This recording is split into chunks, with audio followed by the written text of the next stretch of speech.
I cannot see any of that happening with Trump as president right now. But I'm just telling you, if ever comes a day where they try to force vaccines on all of us, including adults, man, people better take a stand. Hey friends, Sean from SGT Report here. Say, just real quick before we begin this interview with my friend Corey from Corey's Digs, I just want to let you know, for those who have already discovered the magic of CBD, my friends over at Organica Naturals have the very best CBD oil on the planet. And if you use coupon code SGT Report, you can save 20% off any purchase. This is the same CBD oil I use, and I couldn't more highly recommend it. It's full spectrum and zero high THC free, pharmaceutical grade CBD. And you can save 20% with coupon code SGT Report. For those who are interested in CBD oil and its many health benefits, I will leave the link below this interview. It's wonderful to have you all back on a day like today, Monday. It's quite disturbing to see the markets continue to plummet down 2,000 points. And I'll tell you something, I was just talking to my friend Corey Diggs off the record before we began, and I told her, these people are so evil. They're punishing silver today, and silver should be a safe harbor against this tempest, and it's not. It's down some $1.85 today, down 11 or 12%. That's even more than the Dow, which is down nearly 10%. It's absolute insanity, and it just proves that these people are willing to burn down everything. And at the end of the day, guys, that's what we're up against. We're up against a very formidable foe. Corey from Corey's Digs is on the line right now. How are you, Corey? I'm doing good. How about you? Well, as you know, we were really trying to peel some of this back off the record. And, the more we talked, the more I said, I should have just hit record, because right. this is what people want to hear. They want to hear the truth, the brass tacks about how do I feel? How do you feel? How right. are we? Is it a bioweapon? Is it not? Is it a hoax? Is it not? I think it's far more serious than that. I think it is the deep state apparatus, the Illuminati cabal, the highest echelons of the international banking powers trying to destroy this system that we have and blame it all on our sitting president. So that's one conclusion a person could draw. What say you? I have many thoughts and theories on this, and I've seen a lot of some very rather outlandish ones out there. As far as the bioweapon goes, like I was telling you, I'm kind of 50-50 on that. I'm wanting to see some more information before I draw final conclusions on that. However, that said, regardless, they have completely weaponized this on a political scale, most certainly, and we're seeing that roll out now. I mean, it's so obvious, and you've got the news media pushing the fear mongering, and then some politicians, of course, doing the same. And it's but those that are trying to claim that, the opposite end of the spectrum, saying this virus doesn't exist, it's a total hoax, this is all cover for deep state, the entire globe, everything we're seeing is a complete hoax. No. I have a friend at Ground Zero out in Washington State, and she's in the thick of this, where the nursing homes have seen deaths, and she's observed it firsthand. It is legitimate. It is seemingly, at least over here, targeting the elderly, and several of them were in hospice. So they're very compromised to begin with. Some of the other ones who have contracted it out there, like staff or younger ones, they're fine. So it is real, but I feel like they've completely blown this out of proportion before even nailing down some finite scientific evidence here. And even with, like, what's with the Hollywood thing, Sean? Like, all of a sudden, back to back, and within 24 hours, they don't hang out with common folk. And we have such a small percentage over here that have contracted this, at least by those who have been tested thus far. I realize we could see that number go up this week. Well, my son thought the same thing you did. So we have Chet Hanks reporting that his mom and his pops are doing just fine, even though they've contracted the coronavirus. We're talking about Tom Hanks and Rita Wilson, who evidently are in Australia. And yeah, when that news broke, I thought, well, that's interesting timing, because firmly believe that Tom Hanks is a tool of the deep state. I mean, he did all Right. those NASA Apollo movies, and he's been accused of being a pedophile. And then Chet Hanks is on TMZ and all over the planet with his Illuminati tattoo, the all-seeing eye in the middle of his I chest. know. My That son was pointed that out to me, and I said, well, yeah, that is a head scratcher. Now, that doesn't mean this is a hoax, but it also doesn't mean that Tom Hanks has coronavirus. right. Well, so we could look at this two ways. We could say, all right, all of a sudden, we've got people in the sports industry in Hollywood and even some politicians and whatnot that are declaring they have it and they're self-quarantining. Well, we know these people have connections. So we know that if they wanted to get their hands on, let's just say hypothetically, let's say they're filming a movie, there's going to be 50 of them working tight together all the time. And they're like, you know what? We should really just, let's make a phone call and get some test kits over here and test all of us. I mean, they have the means to do that kind of crap. So there's that angle, or there's why are all of them, and it all hit within like 24 or 48 hours, like just I don't know, like a half a dozen of them all of a sudden announce it. It was just strange. It was very strange. And then we have Bill Gates. So the press conference, I've been trying to keep up with at least the majority of the press conferences. And the one where Trump came out and, issued the national emergency, literally either simultaneously or right after that, Gates comes out with a statement on LinkedIn, and it starts circulating saying that he's stepping down from the board of Microsoft and Berkshire Hathaway. Yeah. And I'm working on that. Because here's what I'm going to tell you, something that most people probably wouldn't pick up on. I have studied this man for a long time. I know his language. I know his savior complex and his ego. I know how he words things, even in his interviews or articles they write about him that he probably gets a final say in. He, in his statement, it was very vague and simplistic, very unlike him. So this is how it should have read.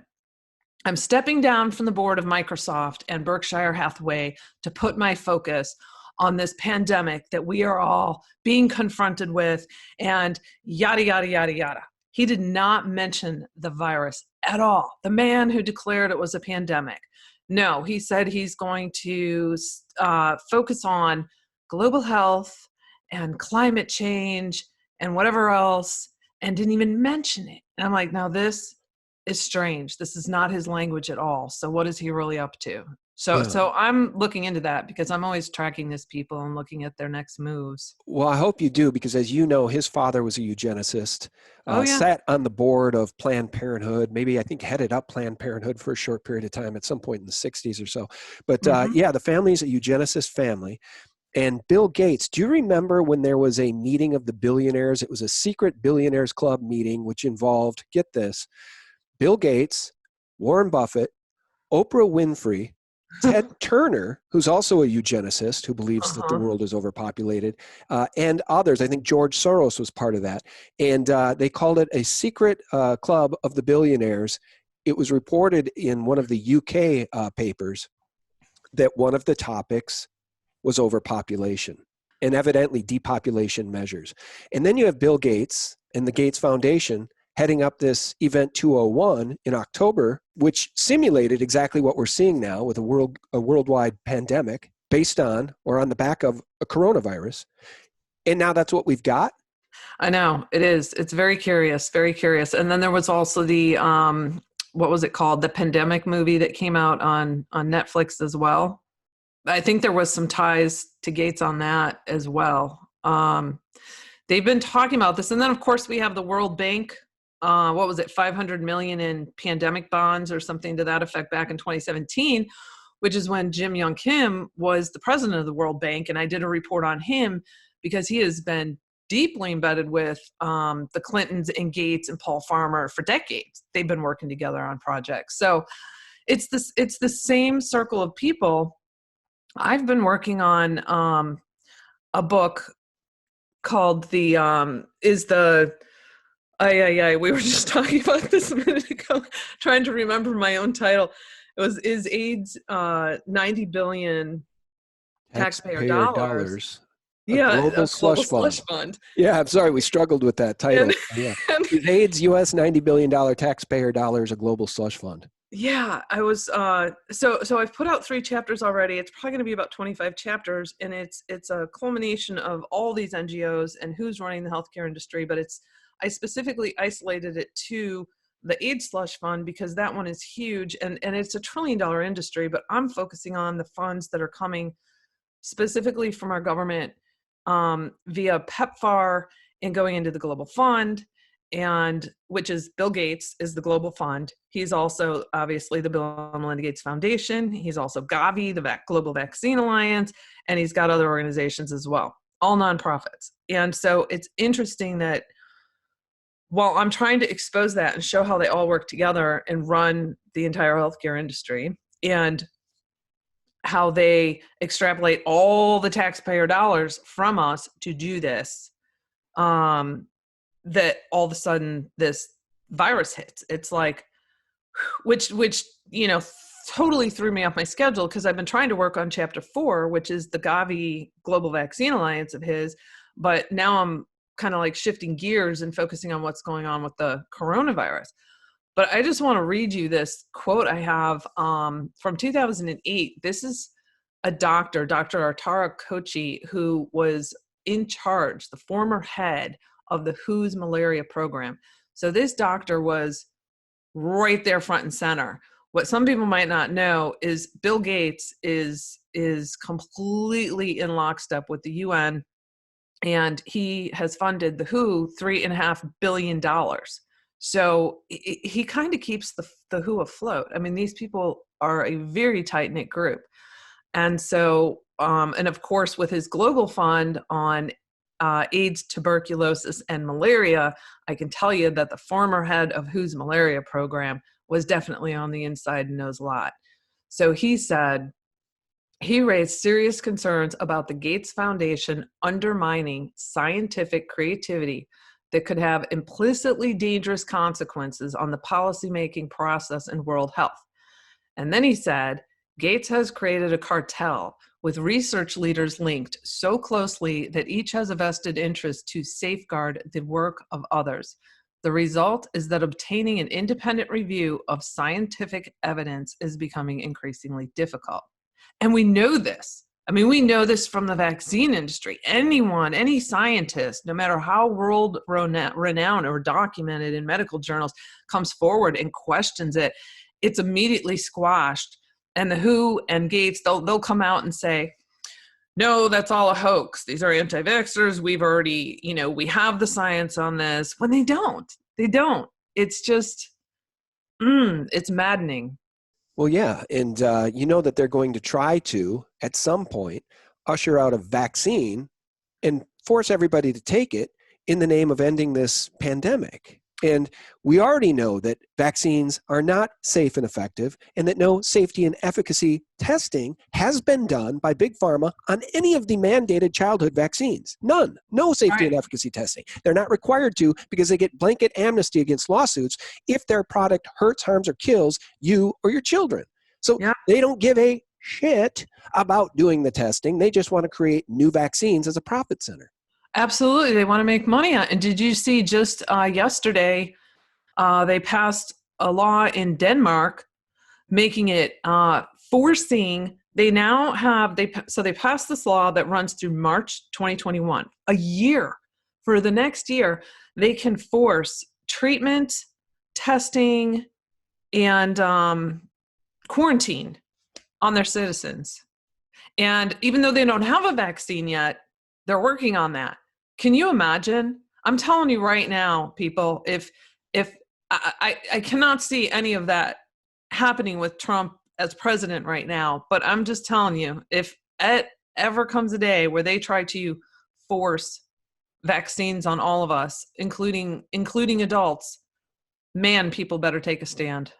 Well, and that's kind of where I was headed when you and I first spoke today, right? And I hadn't hit record and we were just saying our pleasantries and catching up on life. Right. I said, what's deeply disturbing about this is we know they can take our wealth. Look what's going on with silver today. By the way, there was an intraday move from high to low in gold of $1,000. That's lunacy. Mm. Silver down some 12% today. It hit 1170 at one point. I just bought a little bit of silver a week ago, I think at 18. So silver should be a safe haven. So my point is, we know they can take our wealth because they manipulate everything. And if they're going to burn this thing down, they're going to take silver and gold probably with it if they can. But if they can take our health too, then all bets are off, because people get scared to death when they start to see people they love get really, really sick. And if you watch what's going on in Italy right now, there's some Italian doctors that are getting the word out about how dire the situation is because they don't have enough ventilators to keep people alive. And all I'm doing is talking about the reality that we're facing. And the people in Italy are facing a much harsher reality right now than we are in this country to date. I'm with you on everything you just said. But that said, I don't think we're going to head into a massive economic collapse. I think we're going to hit some serious bumps in the road. I personally have friends that are feeling the ripple effect from this. The schools closed, so her STEM business had to close, or somebody, there's like 40% of Americans that are self-employed and do gig jobs or freelance. And so the stimulus package that they're going to try and put through this week, which I realize they're saying is only like the second inning, that there'll be more to come. It's unfortunately, it's fantastic for those that work for corporations and they can get paid sick leave. And if their kids are out of school, they can get the paid leave because they have to be home with their children.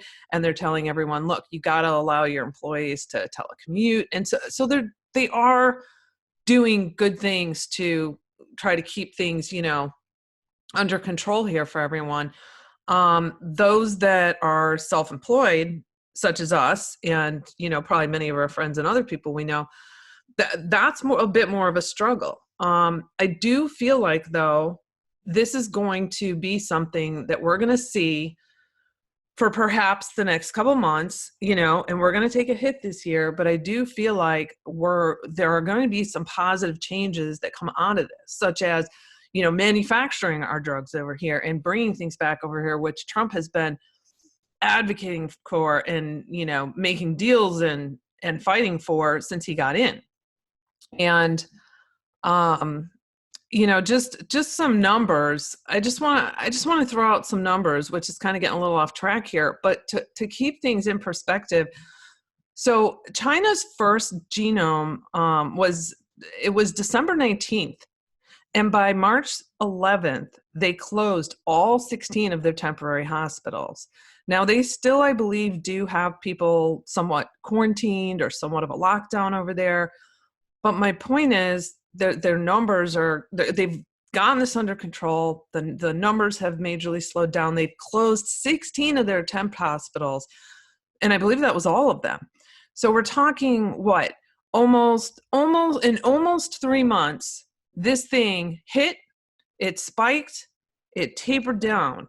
And right now, so Trump called on February 2nd is when he set the travel restrictions with China. On February 29th is when we had our first death here. And it was primarily focused out in Washington at the nursing homes. So we are, if you go by February 2nd, we're like kind of 6 weeks into this. And we are at, I believe, 71 deaths right now. That is it. So we got a hold of this quicker. We contained it quicker. And another thing, here's other numbers, because it really pissed me off. Did you see when Tucker Carlson had former CDC director Thomas Frieden? Is it Frieden or Frieden? I always forget. Mm-mm. He had him on last week, and it irked me because, first off, the man's totally corrupt. I did a whole report on him year or two ago. So he comes on, and the first thing Tucker says is, So 1 million? You think we could have 1 million deaths here? And Frieden says, I do. We haven't seen anything like this before. And then Tucker starts asking questions about the virus and how, do you think, with the warm weather will affect it? Or do you think this? Or do you think that? And Frieden's response was, Well, we don't know enough about it yet. We don't know enough about it yet. Well, then why the hell did you just tell everyone that they should be scared because a million people could die when you have nothing to base that on? So the numbers I want people to be aware of is China's population is 1 point, roughly, it's a hair lower than 1.4 billion. They've had 81,000 cases to date with only 3,200 deaths. Well, The but we don't US, know. If you watch Chris Martinson's videos and Mike Adams' work on this, nobody believes those numbers. They believe the numbers are far, far higher. They believe that there was mass graves going on in Wuhan and well, and that could the be point being we don't know what the official right, numbers right. are. That's a good point. The panic that we're seeing come from some people in our government makes one believe that the numbers are far, far higher in Wuhan and were very concerning. But again, this kind of gets back to the question of, is it a bioweapon or not? Because it's not just a coronavirus, it's a weaponized version of the coronavirus. And that's what makes it so damn virulent. You know, with an R Mhm. naught factor of around 4, perhaps higher, that means everybody can get it. And that's what ultimately makes it scary. And I wonder if that's why we're seeing so much quote unquote panic coming from officials in our government, because they know how virulent it is. It could shut down the economy. So I like your cup half full perspective about how, you know, maybe in 3-4 months, we're all going to be looking back on this and it'll be like it was a blip on the radar screen. But right now, the markets are not reacting that way. The markets are reacting like full blown panic. The Fed has cut interest rates to 0 in 2 emergency cuts, and things are still bad. So we've got a dollar liquidity crisis. We've got a debt crisis because everybody needs to service their debt. And how do you service your debt when your business is closed? So that's what's really frightening about it, is the panic we're seeing from officials in government suggests this thing could actually be bad. But I also think it could be used to bring down the system and blame it on Trump and blame it on the virus as opposed to blaming it on the bankers. Okay, I had about 4 thoughts in there while you were talking, and it was just like boom, boom, boom, boom. So, Good, good. but let me circle back real quick though. Okay, so the U.S. has 327 million people. Thus far, we have 3,800 cases and only 71 deaths. What they never talk about is the fact that 77,000 people have recovered from this worldwide. And I think it's important to keep these numbers in perspective so that when you do start seeing people saying, well, this model was done and this study was done, and the former CDC director is saying like 1 million people could die from this, I just feel like if you start looking at all the numbers right now across the globe, it's so, I think the total global deaths right now is 6,700 for the world. And they're trying to suggest that we could see 1 million in the US. I think it is complete hyperbole because I know the people this is coming from. It is a scare tactic. They want to push for eventual mandatory vaccines. That's my take on that. I think also that coronavirus has been around a long time. There are several strains. It goes hand in hand within the flu. We don't know how solid these test kits are. I know they're releasing like 400 or 4 million this week. As we see people panicking because they've created this mass panic in people and going to get tested, what concerns me is, and I think this in part is why Trump and the CDC keep saying, if you don't have symptoms, do not go get tested, because the accuracy of these kids, they haven't had a lot of time to even analyze this strain. So we're going to get some false positives, and we're going to see some numbers, the numbers go up as people test. So some of them already were sick, already had it, but maybe they didn't have symptoms. But I think we're also going to see numbers go up showing that people have it that really didn't have it, or maybe had a touch of the flu, and it's pulling up those markers. We don't know. It's an unknown right now. So I really don't want people to panic. I know we're in a situation that's, look, I've lost everything before. I don't know how many people can say that. I've lost businesses, friends, homes, bankruptcy, all boom in a 6-month swipe, even a child. Okay. I've lost it all. What I feel right now is, that doesn't scare me to lose everything. Like money, I'm not about money. I understand other people have different situations. They have kids to look out for. Everyone's going to take on this potential fear differently.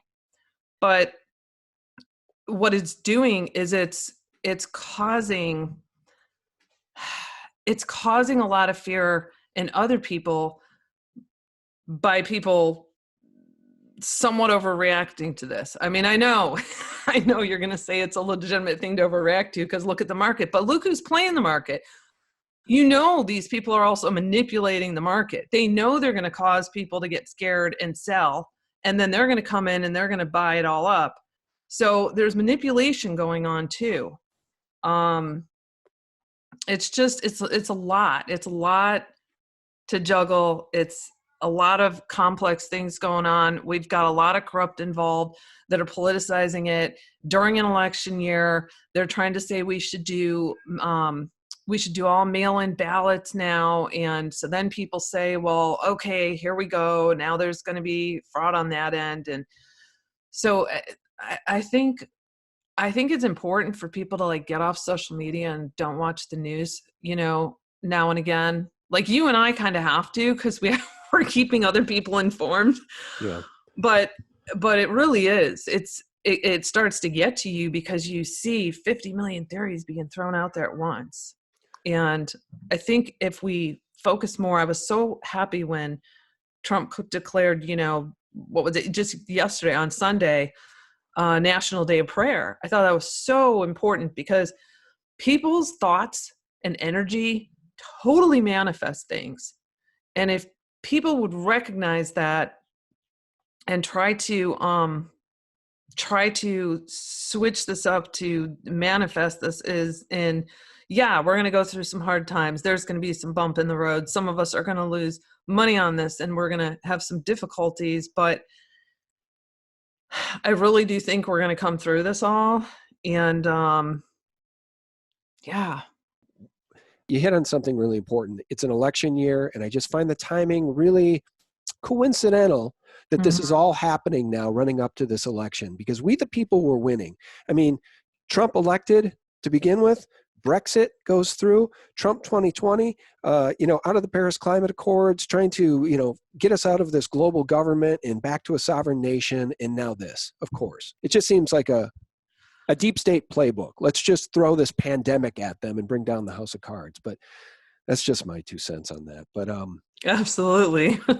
But I just feel like Trump is really going, okay, so he's telling people, don't panic. And he says it in the calmest tone. And he is just so calm, cool, and collected, just don't panic. And we have enough food. There's no reason to be, hoarding right now. We're doing a great job. We're all going to get through this. And I understand to some degree, you need someone to reassure you. He goes a little above and beyond that, but also his whole energy about him feels very calm. It's not just words coming out of his mouth like we're so used to seeing in the past, Right. And I almost just feel like, honestly, I don't know. This is something I was pondering this morning, and maybe I'm way off base. I haven't processed this yet, so bear with me. I literally just popped in my head this morning. It may be totally unrealistic. So the news is the one who starts propagating all the fear. And, Hollywood and everyone piles in, and then they pile on against Trump. And then, I think the NBA wasn't that like the first kind of big thing to shut down? And then it was all the other sporting events followed suit. And then Hollywood starts closing up shop. They're not, they're stopping production, and Netflix is stopping, and on and on. Okay. That puts it puts our government in an interesting position, because now they're all shutting down. They're being the alarmists. They're saying, we've got to quarantine. We've got to shut everything down. We can't have a bunch of people gathered together. And while at the same time making it seem like we're all going to die and the president's doing nothing. Okay. So now put yourself in his shoes, and you're like, well, okay. We're going to have to play their game on this. And I'm not suggesting this is a game. The virus is real. But we're going to have to play their game on this. And we're going to have to start saying, okay, all right, we think, people should start telecommuting and not going into like big corporations. And it kind of started out like that. And then like the individual states, mostly I believe, I'd have to go back and trace this, but I believe mostly the more corrupt states, corrupt governors start saying, okay, we're going to make it mandatory that you can't do this or you can't do that, and you have to stay home, or you absolutely have to telecommute. And now we're going to close restaurants and bars, and they all just start following suit. It's like a complete snowball effect that happened, just boom, boom, boom, boom, boom. So, and then at the same time, you've got Trump saying, just stay calm. We're going to get through this. So I don't know. I really feel like there's more going on. And I'm not saying, okay, anyone who's trying to say this is a hoax and this is all cover for taking down deep state on a global scale in every single country. There's over 100 countries now dealing with this. I'm sorry, but you're a little out of your mind. It's just, I'm not saying there aren't going to be arrests. Maybe they have finalized and wrapped up some investigations. Maybe we are going to see some takedowns during this because the timing's apropos. Right. I just don't think this is some, I think we have multiple things going on here simultaneously. I think so too. I think that the president is trying to respond like a statesman to a crisis that he may very well know has been brought on by the same deep state enemies that were trying to topple him for the past 3.5 years. So he's got his back up against the wall, trying to keep the nation calm, trying to keep the markets calm. Meanwhile, the entire apparatus, we know who runs and owns Hollywood. We know who runs and owns all of these corporations that are playing ball. And it's not a stretch of the imagination to think of these Bilderberg type people hatch a plan like this and all fall in line, lockstep, to bring down the American economy and perhaps the global economy, because the bankers all want bailouts anyway. This is all about banker bailouts at the very least. They're getting endless floods of trillions now from the Fed, just like they got in 2008. And I agree. Right. And let's talk about the money part of this from the health standpoint. So you get Bill Gates comes out and says it's a pandemic first, and then immediately you have Thomas Frieden stepping up to this, which they all work together with Michael Bloomberg and Mark Zuckerberg in their vital strategies. I covered that a long time ago. So they're stepping up. They're saying this is a pandemic, and we need, Frieden comes out and says we need at least $1.9 billion and da da da da. Well, remember, these are people who once had prominent positions, or maybe still do, who work in conjunction with the WHO, with the people, the very people that are setting the industry policies and standards and emergencies and guidance. So they're demanding, we need money for vaccines. We need immediate treatment. We need immediate funding for this and this and this. And it puts all that pressure on them. And the way it works, for those who don't know, Bill Gates is like the revolving door. He's the bank.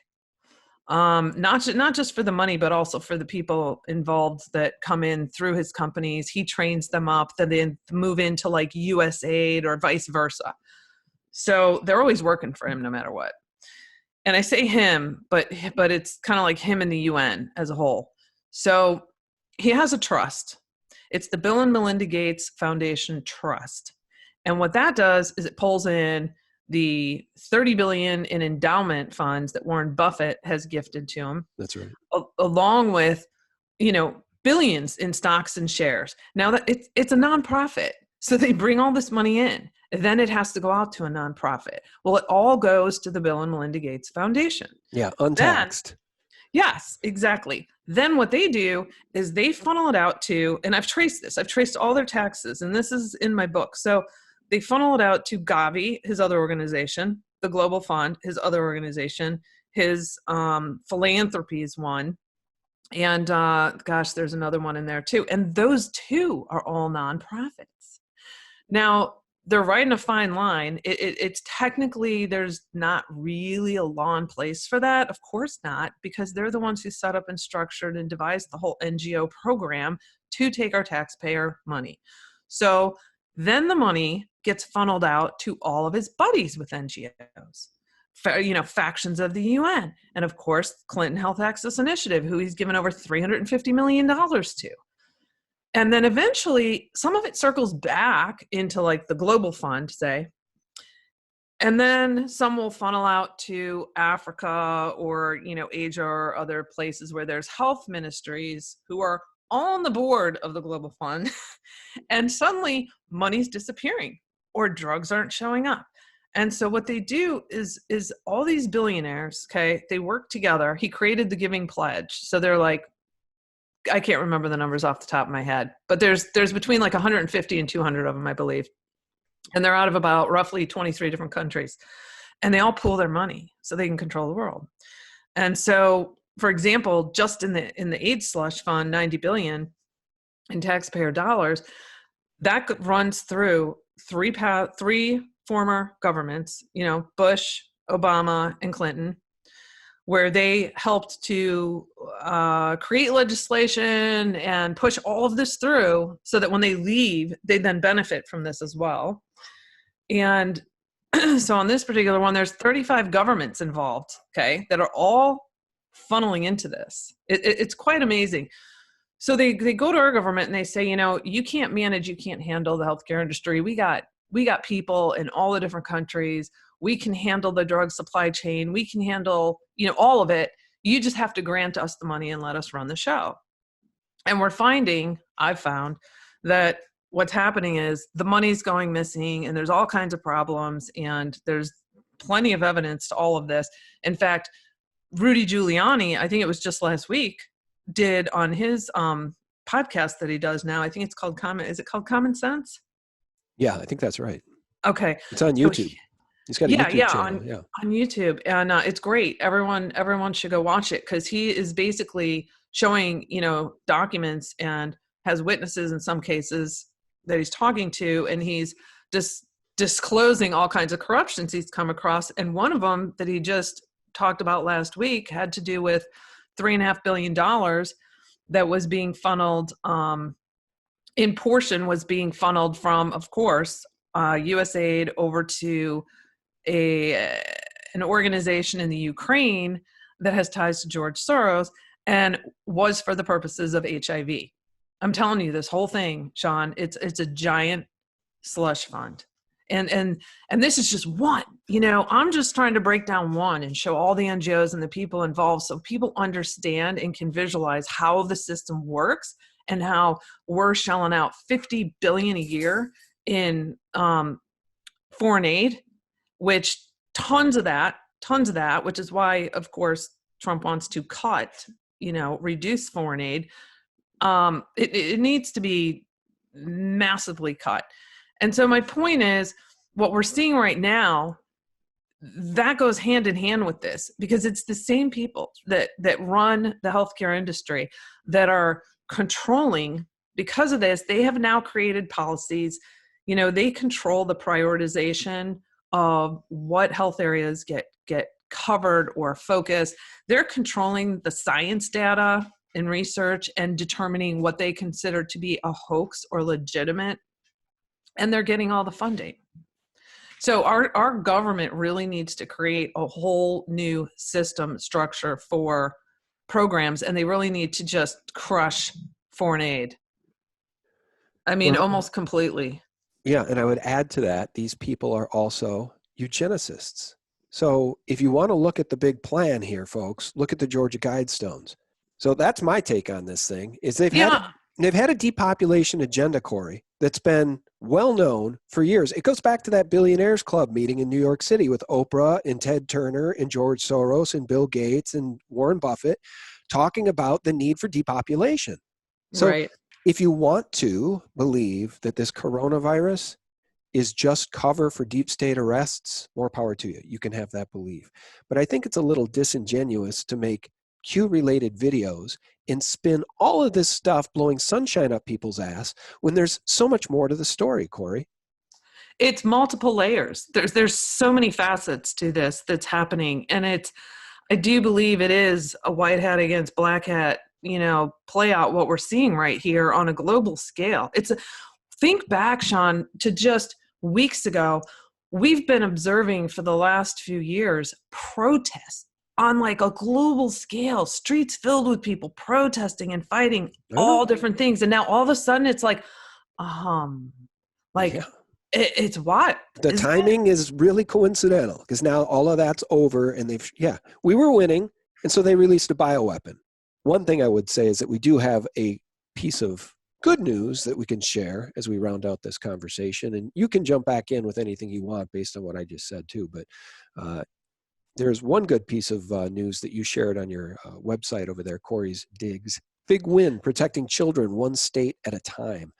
Yes, I was so excited when I saw that come through because I've been following this, and I did an extensive 4-part report on the manufacturing of an industry, the transgender industry, because it goes so much deeper than most people realize. And it goes all the way back to the 50s, in the US. So Alabama just passed legislation through their Senate, and now it's got to move through the House, but it's going to fly. I mean, they're complete full Republican over there, and they've passed similar bills. So it is going to criminalize any doctor who tries to treat a minor, under 19 years old, for giving children puberty blockers or performing vasectomies or any kind of surgeries on them for the purpose of transitioning them to another gender, even if the parents give consent. And that is huge, because I'm sorry to say, but some parents have just been brainwashed by all of this and are not making very smart decisions about giving their children hormones and doing something that is completely irreversible.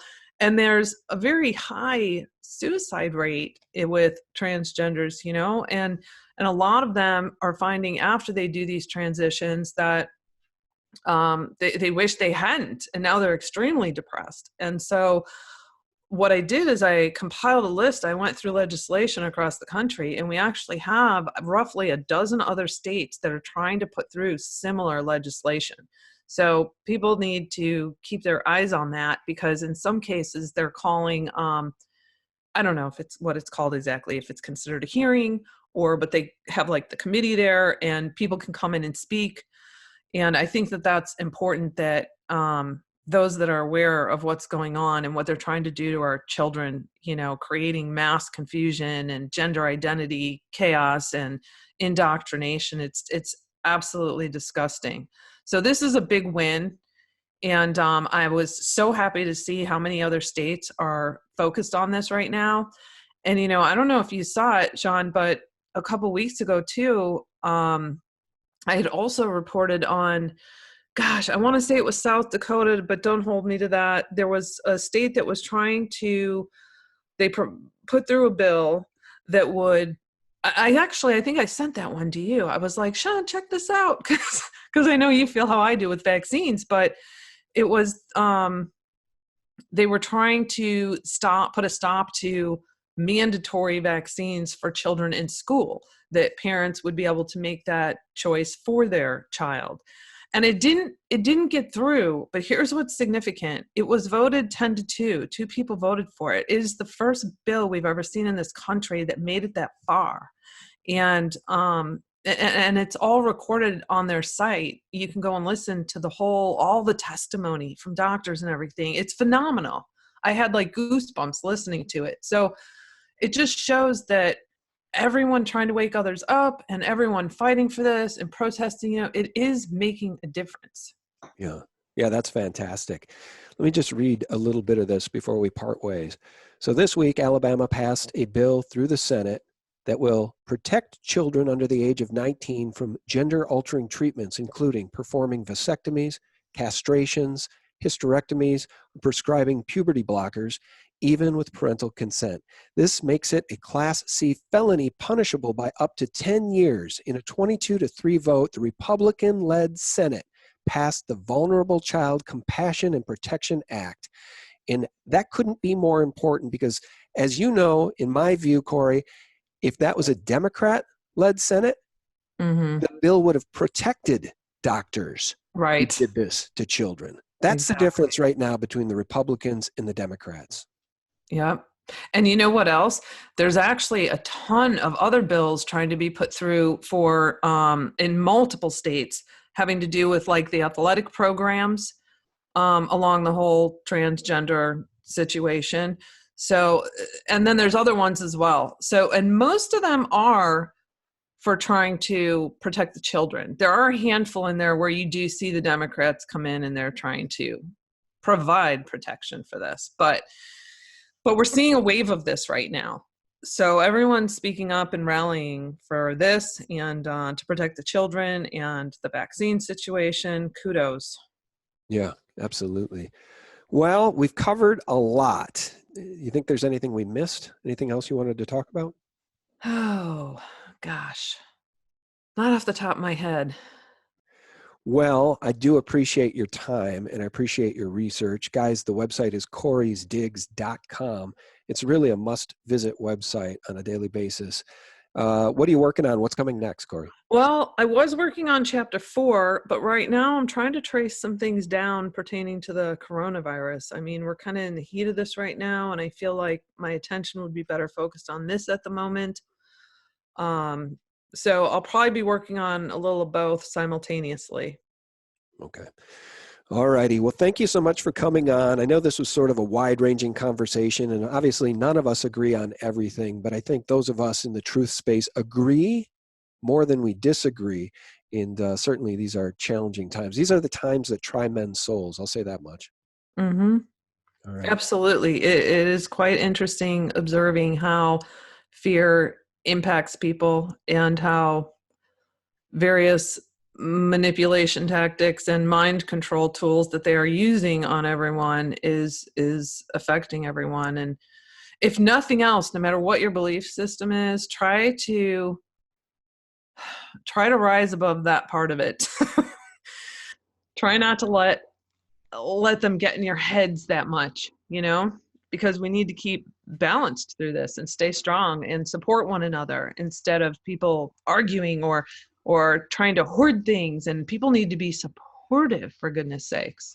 Yeah. Your mental health is every bit as important as your physical health. So try to keep the faith, guys. That National Day of Prayer on Sunday was an important thing that the president announced. And it does, I think, in my view, point to where his heart is at. And I think this is spiritual warfare. He knows these foes that are aligned against him. And unfortunately, they kind of control the markets, the banksters, the city of London. Guys, the website is corysdigs.com, the one and only Corey. Thank you so much, Corey. Thank you, Sean. All right. And guys, thank you so much for tuning in. We very much appreciate it. A shout out to our patrons for keeping us in the fight for truth and real news. And for real news, you guys can visit us directly every single day at sgtreport.com, the antidote to corporate propaganda. God bless. Bye-bye. The purpose of the awakening, I think, is to bring us awake spiritually